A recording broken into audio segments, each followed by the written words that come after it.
Tak ada yang sia-sia. Karena itu, saudara-saudaraku yang terkasih, berdirilah teguh, jangan goyah, dan giatlah selalu dalam pekerjaan Tuhan. Sebab kamu tahu bahwa dalam persekutuan dengan Tuhan, jerih payahmu tidak sia-sia.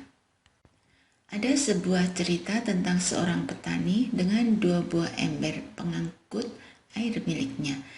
Jadi ceritanya, petani ini butuh mengangkut air dari jarak yang cukup jauh dari rumahnya dengan 2 embernya itu. Namun sayang, 1 embernya retak.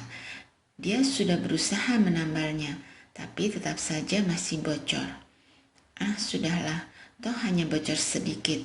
Masih ada air yang bisa kusimpan juga nanti, kata Pak Petani.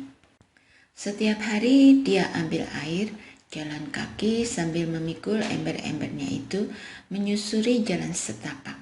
Suatu hari ember yang penuh berkata kepada ember yang retak itu, "Kamu memang gak berguna ya, kamu diisi penuh sama bapak kita.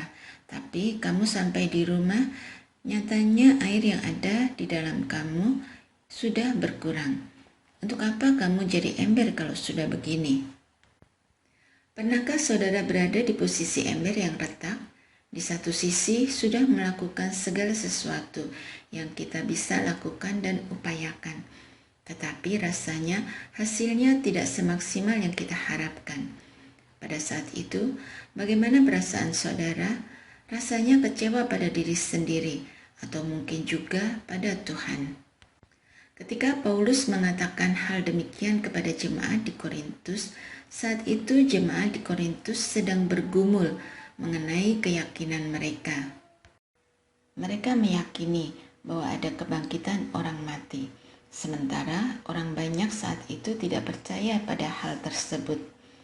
Sangat mudah untuk jemaat di Korintus merasa kecewa dan berhenti melayani.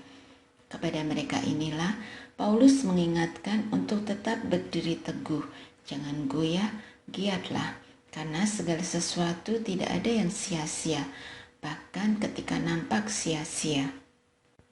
Masih ingat cerita tentang ember yang retak tadi? Sejak dikomentari oleh ember yang penuh itu tadi, si ember retak mulai banyak termenung, sedih.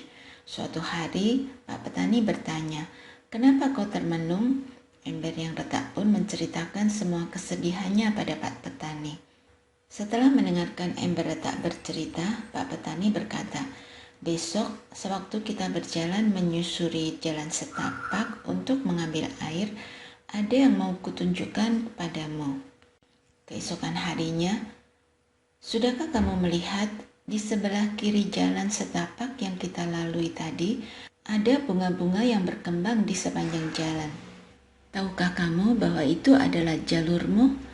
Aku selalu menempatkan dirimu di sebelah kiri jalan supaya air yang keluar dari retakan dirimu itu mengairi bunga-bunga di sepanjang jalan kita. Apa yang terjadi dalam dirimu itu tidak pernah sia-sia. Aku menikmati perjalanan panjang kita karena bunga-bunga itu bertumbuh karenamu, karena air yang keluar dari retakanmu dan menyirami bunga-bunga di sepanjang perjalanan kita." Diskusikan. 1. Apa pesan dari kisah ember retak yang saudara terima? 2. Menurut saudara, bagaimana caranya agar kita dapat terus memiliki pengharapan ketika hal yang kita kerjakan nampak sia-sia?